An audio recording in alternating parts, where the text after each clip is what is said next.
Nós estamos na quarta semana da nossa série Pequenos Frascos, Grandes Essências. E se você já quiser encontrar o livro de Sofonias, Rafa falou isso semana passada já, né? Tem alguns dos profetas menores que são mais difíceis da gente encontrar. Se você chegou em Mateus, volta algumas páginas porque você já passou. É antes de Mateus com absoluta certeza. Sofonias é um desses profetas menores e nós cremos que ele tem algo de valioso, uma grande essência para a nossa vida. Sofonias se apresenta no capítulo 1 do seu livro e esse primeiro versículo está projetado. Para aqueles que não têm acompanhado as pregações dessa série, estão vindo talvez pela primeira vez, ou ainda aqueles que vão assistir o vídeo da pregação. Procura as outras três anteriores, você pode também acessá-las lá. Sofonias começa se apresentando dizendo assim, capítulo 1, versículo 1, palavra do Senhor que veio a Sofonias, filho de Cuxi, neto de Gedalias, bisneto de Amarias e trineto de Ezequias, durante o reinado de Josias, filho de Amon, rei de Judá.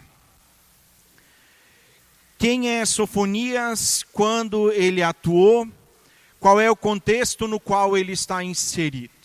O versículo 1 nos ajuda a desvendar algumas dessas perguntas que possivelmente a gente traz com a gente. Sofonias se apresenta e o nome dele então significa o Senhor se escondeu. Os nomes no Antigo Testamento sempre têm um significado.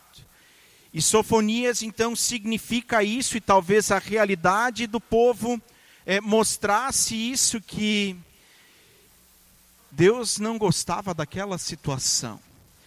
E de repente ele se esconde, ele se retira, ele não está complacente, ele não está achando aquela situação bonita.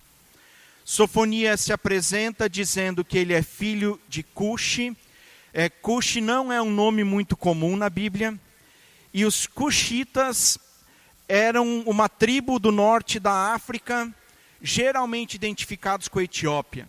Por que eu estou falando isso? O que isso tem a ver com o nosso assunto? Sofonias se apresenta como filho de um estrangeiro. Ele não é. Os judeus, eles batiam no peito para dizer, nós somos descendentes das 12 tribos. E eles achavam que isso os tornava especiais, diferentes em relação aos estrangeiros. Sofonias, pelo nome do pai dele, provavelmente era alguém mestiço. E eles são muito mais, ou eles eram muito mais fechados do que nós alemães normalmente somos. Ele leva a filiação dele até a 4ª geração. E ele se apresenta então como trineto, como tataraneto de Ezequias. Ezequias, junto com Josias, são os 2 reis do Antigo Testamento, depois de Davi, que a palavra vai dizer que foram bons reis. A história de Ezequias está em 2 Reis, capítulo 18, a história de Josias um pouquinho adiante, 2 Reis, capítulo 22. E nos versículos iniciais, quando vai falando desses 2 reis, diz que eles fizeram o que Deus aprova. E agora quando Sofonias se apresenta dizendo, é verdade, meu pai era um estrangeiro e eu não sou um puro sangue. Mas meu avô foi o grande rei Ezequias. E se por alguma razão o povo não queria dar crédito à profecia que ele traz, porque ele era mestiço, porque ele não era puro, quando eles ouvem o nome de Ezequias, a história muda. Ele atua, o texto do versículo 1 também diz isso, durante o reinado de Josias. Josias, ele é entronizado, ele é declarado rei, quando ele tem 8 anos de idade. Quem tem filhos sabe que com 8 e talvez um pouco mais, na nossa geração, talvez os filhos não tenham autonomia nem depois dos 25, 30. Alguns filhos jogam essas datas mais longe, mais longe.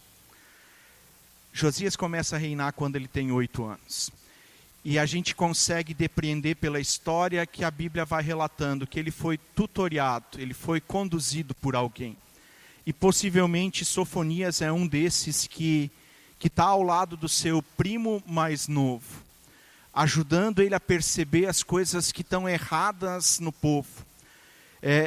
Ele promove uma restauração, ele promove uma renovação do culto e da religião, quando ele está no seu 18º ano de reinado. Isso está escrito a partir do capítulo 23 de 2 Reis. Quando Sofonias é profeta, quando ele apresenta, quando ele entrega a palavra que Deus deu para ele, o cenário é de idolatria, é de corrupção, o cenário é de um desgoverno, como a gente acha que só está acontecendo no nosso tempo. Judá era disputada por 2 grandes nações daquela época. As duas queriam controlar aquele espaço tão pequeno. De um lado, o Egito, acima a Síria, cuja capital era Nínive, que foi assunto das 2 pregações anteriores. E entre a liderança do povo com o rei criança, há aqueles que dizem, não, nós precisamos esperar que os assírios nos salvem. Os outros diziam, não, os egípcios vão nos salvar. E a corrupção corria solta. E Sofonias entrega a palavra que Deus deu para ele. Quando, por influência de Sofonias, por influência de Jeremias, que é profeta na época, quando Josias promove a reforma, ele vai tirando algumas coisas dessa idolatria. Se o povo entende que Sofonias, a palavra que ele dá de esperança para o povo, se ela está se cumprindo através de Josias ou não, isso os relatos de reis, de crônicas, nem nos ajudam a entender. Mas aquilo que ele profetiza vai se concretizando, Deus vai movendo de tal maneira na história, que alguns anos depois, muitas das coisas que Sofonias acusa, que aponta o dedo dizendo, isso aqui não é vontade de Deus para o seu povo, começam a ser diferentes. Josias, por influência de Euquias, acha o livro da lei, que estava perdido. Hoje de manhã falei disso e talvez a imagem que a gente consegue entender melhor disso seria mais ou menos assim. Se nós agora que nos declaramos cristãos e temos um espaço de culto, continuássemos nos reunindo domingo após domingo aqui, e o sacerdote, aquele que está trazendo a palavra, o pastor, trouxesse em vez da Bíblia qualquer outro assunto, abrisse uma reportagem de uma revista, lesse um capítulo de um livro de autoajuda, e você se acostumando com isso, semana após semana, e de repente ninguém mais sabe que Deus deixou uma palavra, que Deus deixou escrita a sua vontade, revela aquilo que Ele quer, e de repente numa grande faxina no templo, mexendo nas coisas, alguém encontra uma Bíblia, e traz essa Bíblia para Euquias, o sacerdote, e diz, olha aqui, o que eu encontrei. E ele folheia, e ele lê, e ele diz, não pode, folheia mais algumas páginas e diz, como nós nos desviamos tanto da vontade de Deus. E vai mais algumas páginas e ele descobre, Deus está prometendo castigar aqueles que se desviam. E eu imagino que ele se assusta e diz, nós precisamos resolver isso. Ele apresenta todas essas coisas para o rei, e o rei, agora com 24 anos, diz, é verdade. Nós andamos por caminhos errados. Capítulo 23 de 2 Reis, então vai dizendo que Josias, ele renova a aliança com Deus. Ele chama o povo e o povo de novo diz: nós queremos que Deus seja Deus sobre a nossa vida. Ele tira do templo todos os utensílios que eram usados para o culto de Baal. Não era só ter deixado a Bíblia de lado, era ter trazido para o centro de culto um monte de outras coisas que faziam menção, referência, cultuavam outros deuses. Ele sacrifica, e essas palavras a gente às vezes não compreende muito bem. A gente acha às vezes que quando no Antigo Testamento fala que Deus manda sacrificar, não combina com o Deus do Novo Testamento que se sacrifica por nós. Mas Deus manda sacrificar e Josias faz isso. Sacrifica os sacerdotes dos outros deuses. Assim como Elias fez, e nós falamos pouco tempo atrás. Ele sacrifica os cavalos que tinham sido consagrados ao Deus Sol. E por fim, ele celebra a Páscoa. Porque ele lembrou que Deus era esse que tirou eles da escravidão do pecado e deu vida. Esse é o contexto no qual Sofonias está inserido. Capítulo 1, então, ele se apresenta falando de quem ele é, traçando a sua árvore genealógica até o rei Ezequias, um rei bom. E ele agora tem a oportunidade de presenciar um segundo rei, fazendo uma reforma tão parecida com o mesmo impacto do seu tataravô. E eu imagino a felicidade agora de um servo de Deus, que anuncia a palavra e vê pessoas mudando de vida. E nós temos experimentado isso com vocês. Pessoas que têm reconhecido que há coisas na sua vida que precisam ser diferentes, que Deus capacita para ser diferente. Primeira coisa que agora depois dele se apresentar, que ele faz, ele anuncia juízo. Se você trouxe sua Bíblia e encontrou Sofonias, capítulo 1, versículo 2 e seguintes vai dizer assim: destruirei todas as coisas na face da terra. Palavra do Senhor, não é minha, não é de Sofonias a palavra, é do Senhor. 3, destruirei tanto homens, quanto animais, quanto aves do céu, quanto os peixes do mar, e todos que causam tropeço. Farei isso quando eu ceifar o homem da face da terra, declara o Senhor. Estenderei a mão contra Judá e contra todos os habitantes de Jerusalém. Eliminarei deste lugar o remanescente de Baal. Por isso a gente pode saber que ele entrega essa profecia antes de Josias fazer a reforma. Os nomes dos ministros idólatras e dos sacerdotes, aqueles que do alto dos terraços adoram o exército de estrelas, aqueles que se prostram jurando pelo nome do Senhor, mas também por Moloque. 6, aqueles que se desviaram e deixaram de seguir o Senhor e não buscam, nem o consultam para suas decisões. Calem-se diante do soberano Senhor, pois o dia do Senhor está próximo. O Senhor preparou um sacrifício e consagrou os seus convidados. No dia do sacrifício do Senhor, castigarei os líderes, os filhos do rei e todos os que estão vestidos com roupas estrangeiras. Castigarei naquele dia todos que evitaram pisar a soleira dos ídolos e que encheram os templos dos seus deuses com violência e engano. Naquele dia, declara o Senhor, haverá gritos perto da porta dos peixes, lamentos no novo distrito e estrondo nas colinas.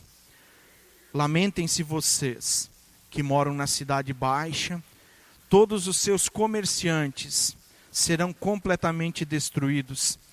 Todos os que negociam prata serão arruinados.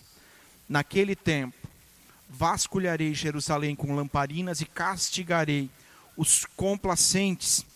Complacentes são aqueles que viram tudo isso e não fizeram nada. Castigarei os complacentes, que são como vinho envelhecido, deixado com os seus resíduos, e pensam: o Senhor não fará nada. nem bem, nem mal. A riqueza deles será saqueada, suas casas serão demolidas. Embora construam novas casas, não morarão nelas. 14. O grande dia do Senhor está próximo. Está próximo e logo vem. Ouçam, o dia do Senhor será amargo. Até os guerreiros gritarão de medo.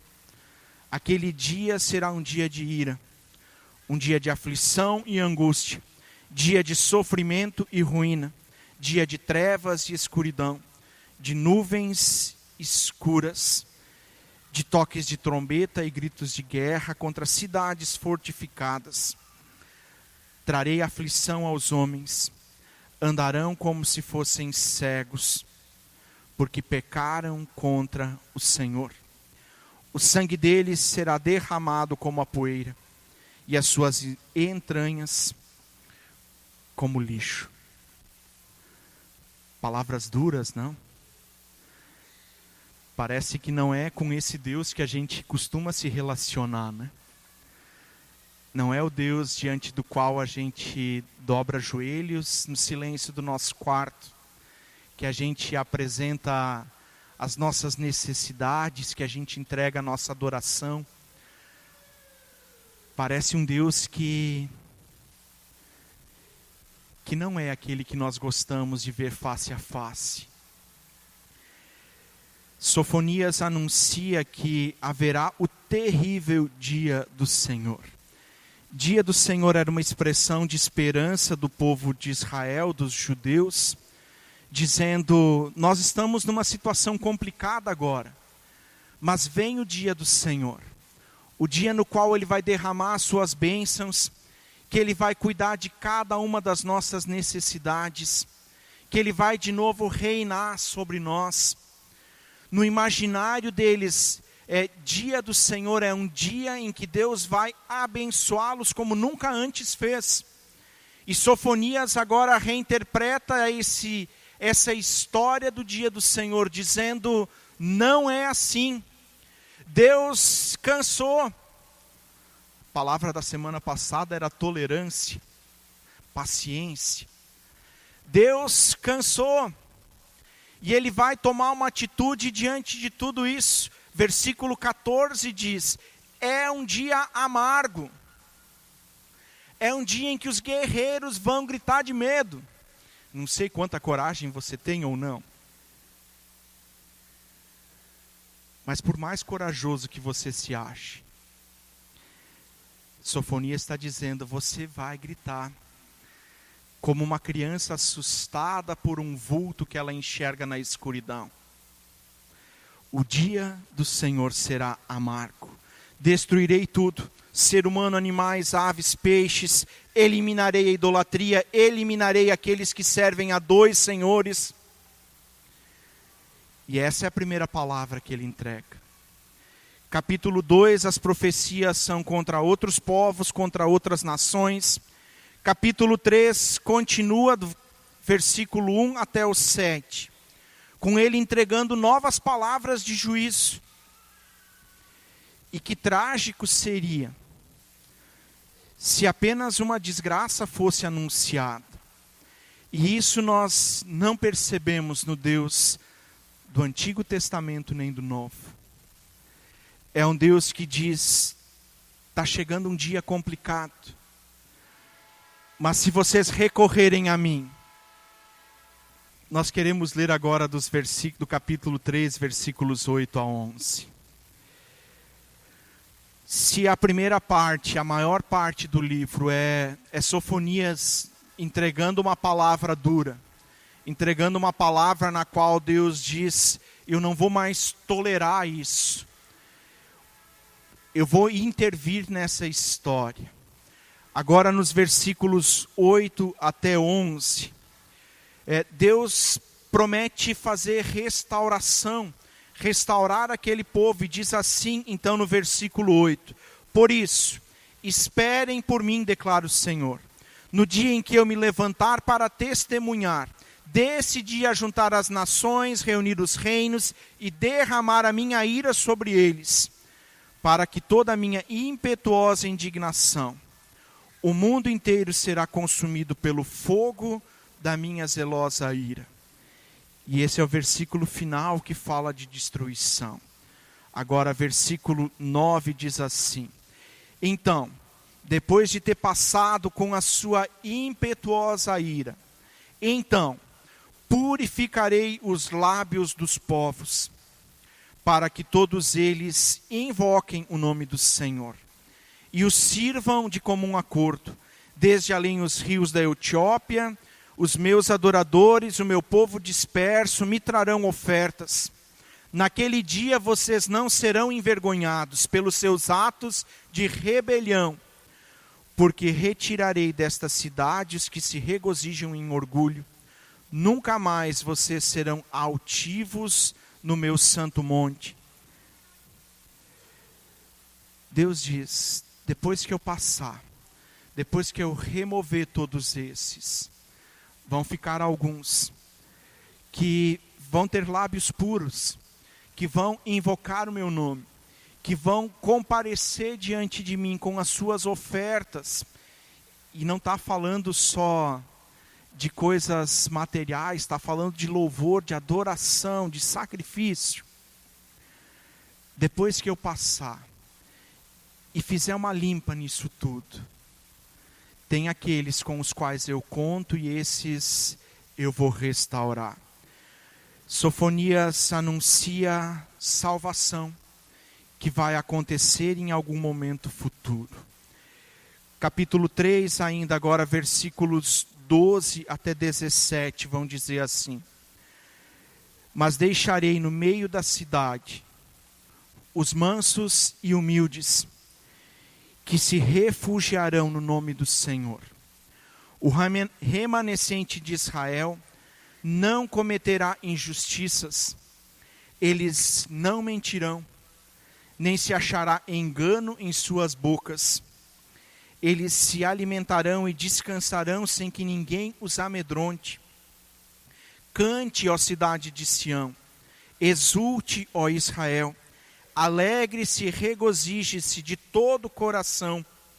O Senhor anulou a sentença que era contra vocês. Ele fez retroceder os seus inimigos. O Senhor, o Rei de Israel, está em seu meio. Nunca mais você temerá perigo algum. Naquele dia se dirá a Jerusalém: não tema, ó Sião, não deixe suas mãos enfraquecerem. O Senhor, o seu Deus, está no seu meio, poderoso para salvar. Ele se regozijará em você. Com amor, com o seu amor, a renovará. E se regozijará com você, com brados de alegria. O Senhor é esse que restaura. E ele começa dizendo algumas coisas que são parte desse processo de restauração. Ele anulou a sentença, ele vai cuidar desse povo. Esse povo vai ser diferente do povo que ele está aniquilando. Esse povo não vai cometer injustiça, ele não vai mentir, ele não vai enganar. E de repente a gente percebe que Deus não está muito afim de destruir, embora as palavras dele digam isso. Assim como foi com Nínive e o profeta Jonas. Deus traz palavras duras que acusam o nosso pecado, acusam o pecado do ser humano. Mas o que ele quer com tudo isso é que a gente reconheça e volte. Destruição não está no plano de Deus, não está no plano final. Embora isso também vai acontecer, e o Novo Testamento de novo diz isso, que vai chegar o momento em que Jesus volta, que haverá um julgamento, que Jesus vai separar joio do trigo, vai separar bodes das ovelhas. Mas nesse momento, Deus está interessado no teu arrependimento, está interessado no arrependimento de todo ser humano, e o chama de volta a um relacionamento com Ele. Deus não deseja a morte do ímpio. Deus deseja o arrependimento.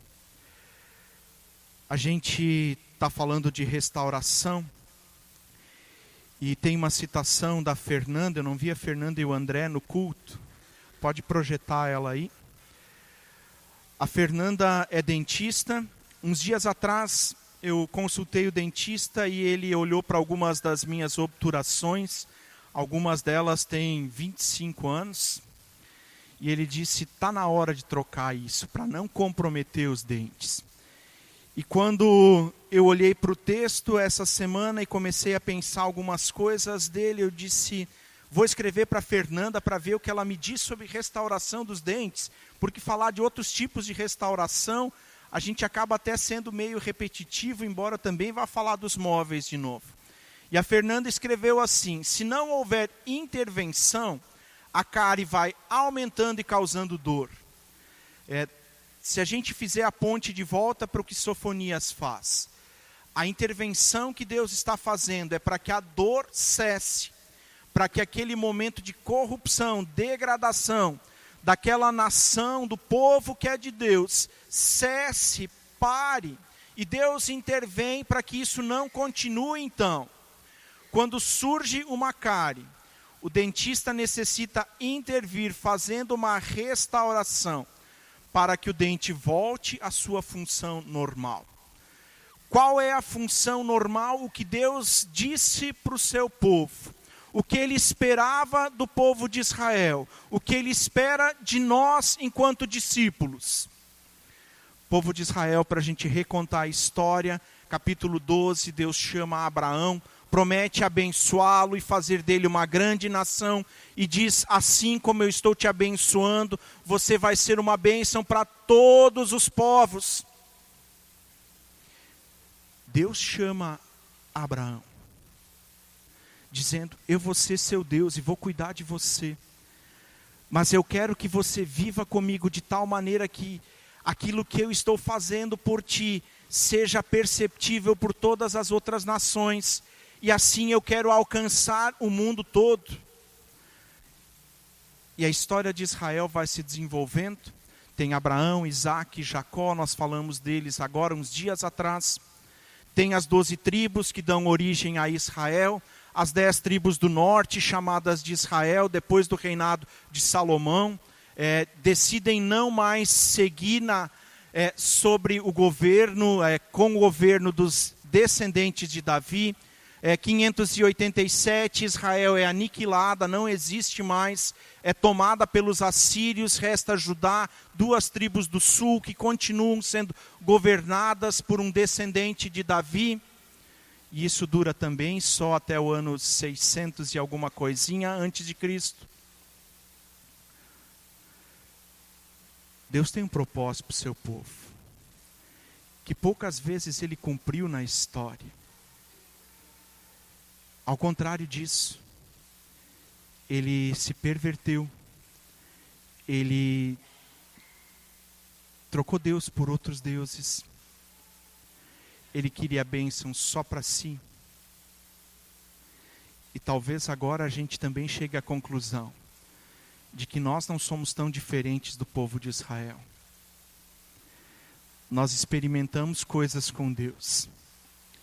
E parece que quando isso vai acontecendo, nós queremos mais. Mas queremos mais para nós. E se de repente Deus não faz mais daquilo que eu quero, eu vou arriscar com um outro. E de repente também também o ser humano do nosso tempo, está longe daquilo que Deus quis. Deus promete restauração, porque a maldade chegou a tal ponto que Ele precisa intervir, e a restauração começa. A restauração tem algumas etapas nesse processo, pode projetar adiante. Já contei isso outras vezes, que antes de estudar teologia, eu tive uma fábrica de móveis no Rio Grande do Sul, e de vez em quando aparecia alguém trazendo ou pedindo um orçamento de restauro de um móvel antigo. Eu olhava para aquele móvel antes de fazer orçamento e ficava pensando, mas por quê? É feio, está comido de cupim. Pensava, isso aqui vai custar bem mais do que vai custar um novo. Porque querem restaurar essa coisa velha. Restauração dá trabalho, por isso eu pensava isso. E de repente, depois de eu ter pensado aquilo por alguns instantes, a pessoa dizia, foi da minha tataravó. Quando eles chegaram no Brasil, a primeira árvore de canela que eles derrubaram, eles separaram algumas tábuas. E meu avô levou 6 anos para fazer essa cristaleira. O valor do objeto a ser restaurado é decisivo para saber se a gente investe tempo nisso, se a gente investe recursos. Eu não tinha vínculo afetivo nenhum com aquela coisa. Para a pessoa que pediu a restauração, tinha sido o tataravô que derrubou a árvore, isso está na família há tanto tempo. Talvez nós, quando olhamos para o ser humano, a nossa conclusão seja rápida e a gente diga, não vale a pena. Quando Deus olha para nós, nos debatendo com as nossas pequenas coisas, com as nossas inseguranças, com os nossos medos, com o nosso cochear entre 2 senhores, Ele olha e diz, fui eu que criei. Aos olhos de Deus, o valor do ser humano é diferente do que talvez ele seja para nós mesmos. Deus vê valor. Deus não acha que é oneroso demais. Deus não acha que não vale a pena investir em ti. E Sofonias diz isso mais uma vez. Talvez dentre todas as coisas que os profetas menores apontem para nós, é de um Deus que vem e fala do que está errado na vida do ser humano, com o desejo simples de que a gente reconheça, que a gente tome uma decisão de mudança de vida, que a gente permita que Ele vá fazendo a intervenção necessária para nos restaurar, para nos devolver ao estado original, para nos fazer iguais àquilo que Ele sonhou quando Ele cria o ser humano, do nada. E eu quero finalizar com aquilo que no livro de Sofonias é o centro, é o texto para nós entendermos todo o restante. Versículo 17, pode projetar ele aí, diz assim, o Senhor, o seu Deus, está no seu meio, poderoso para salvar. Ele se alegrará em você. Deus podia se alegrar em tanta outra coisa, né? Mas é no ser humano que Ele se alegra. Com o seu amor, com o amor dEle, Ele vai renovar a nação. Renovar é fazer novo. Restaurar é fazer novo. Esse é o propósito de Deus para com o ser humano, desde o momento em que nós sucumbimos diante da tentação e pecamos, caímos em pecado, isso está no nosso DNA. E a gente tenta e a gente luta, mas não há nada nas nossas mãos para mudar essa situação. Mas Deus pode. Ele festejará com você, com brados de alegria. Meu convite, o meu desejo nessa noite é que, ainda que a gente olhe para a humanidade e possa apontar talvez as mesmas coisas que Sofonias apontou, um povo idólatra, um povo injusto, um povo corrupto, ainda que a gente olhe para a nossa vida, e isso eu sei que é mais difícil, a gente olha para os outros com juízo, para nós a gente olha com misericórdia. Olha para a tua vida. Quais são os dedos que Deus podia apontar para ti? Para mim são alguns. Ainda que a gente chegue a essa conclusão, de que nós somos esses que merecíamos a ira desse Deus, a palavra dele continua sendo essa: em Jesus, eu anulei a sentença. E te convido para um processo de restauração. Talvez não sobre muita coisa daquilo que é original. Falei de manhã também, quando eu era criança ainda, um dentista da antiga geração olhou para 2 dentes meus que estavam cariados e disse: não vale a pena. E arrancou 2 dentes permanentes.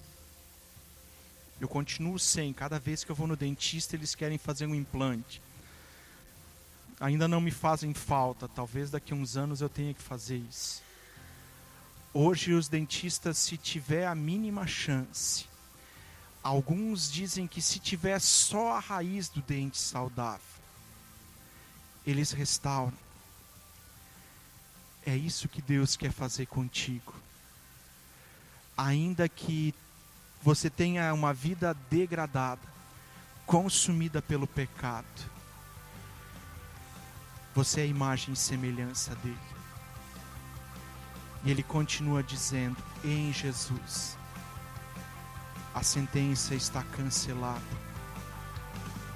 Vem. Vem.